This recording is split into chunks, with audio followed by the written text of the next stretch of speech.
आज़ादी club नुमाइशी football का final match Gladiators और एल1 के दरमियान plot Kotli Bajwa football ground में खेला गया। आज़ादी क्लब नुमाइशी फुटबॉल मैच के मेहमान खसूसी अवामी लीडर चौधरी मुख्तार अहमद बोला थे। ग्राउंड में पहुंचने पर फुटबॉल खिलाड़ियों ने अवामी लीडर चौधरी मुख्तार अहमद बोला का पुरतकबाल इस्तकबाल किया। गले में फूलों के हार और पत्तियां निशावर की। काफ़ी देर मैच खेलने के बाद ग्लैडिएटर्स ने 3-1 से मैच अपने नाम कर लिया।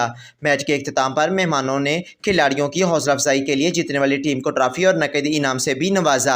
आखिर पर खिलाड़ियों से अवामी लीडर चौधरी मुख्तार अहमद बोला का ये कहना था कि नारवल में इस तरह के खेल मुनअक्कद होते रहने चाहिए ताकि हमारी नौजवान नस्ल नशे जैसी बुरी लानत से बच सके।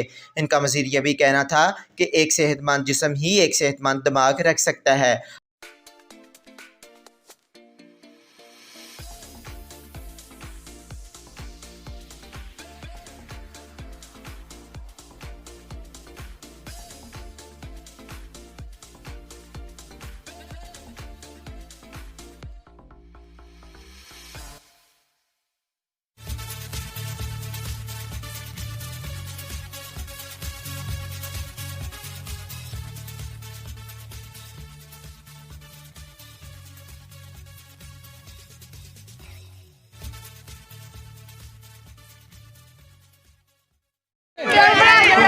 कमेटी जिन्हें टूरनामेंट कराया मैं उन्होंने मुबारकबाद देना कि अज के दौर के जोड़ा एक ख्वाब हो चुका है कि हुण गेमां दा अज दौर जोड़ा वे वो मोबाइल का वे जोड़ा कि आने वाली नस्ल वास्ते बहुत खतरनाक है।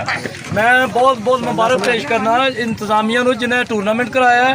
जिस तरह मैं अपनी एक नक्स अकल नाल गल करना नक्स जिस तरह तलीम जरूरी है इस तरह यह गेमां जरूरी ने क्योंकि अज साडियां यूनिवर्सिटियां कॉलेज ਜਿਹੜੀਆਂ कि बहुत सारे नशियां ਦੇ ਵਿੱਚ ਬੱਚੇ ਲੱਗ ਗਏ ਨੇ।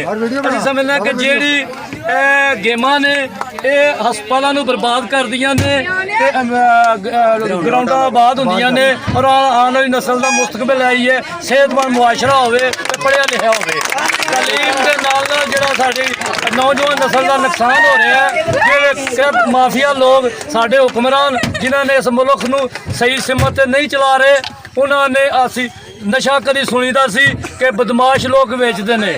अज साडियां यूनिवर्सिटियां दे विच नशे विक रहे हैं जो बहुत बड़ा लंबा फिक्री है। सानू असी चाहते हैं कि ऐसे साडे लीडर आन ऐसे नुमाइंदे आन। मैं पिछली गौरमेंट अबरार हक नूं भी बहुत सारे दोस्तों नूं कहा सी कि मैं नहीं कहता कि एंटी हासन इकबाल या नून लीग के बहुत बड़ा स्टेडियम बने हैं। मैं राय दी थी अबरार हक नूं कि चलो उन्होंने जो करना सी कर लो। तुहानू हर यूनी कौंसल से 5 एकड़ की ग्राउंड बनानी चाहिए है। मैं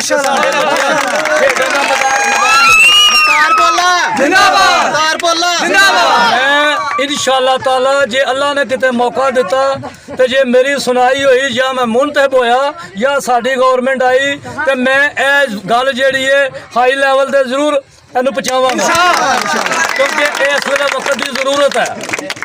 तो मैं तमाम इंतजामिया का बेहद मशकूर तो ममनून हाँ कि मेरे जो एक आम आदमी नूं तुसीं एडी इज्जत दे के मेहमाने खुशी बिठा के तो मैं तुहानूं सलूट पेश करना। मैं इजाजत चाहना।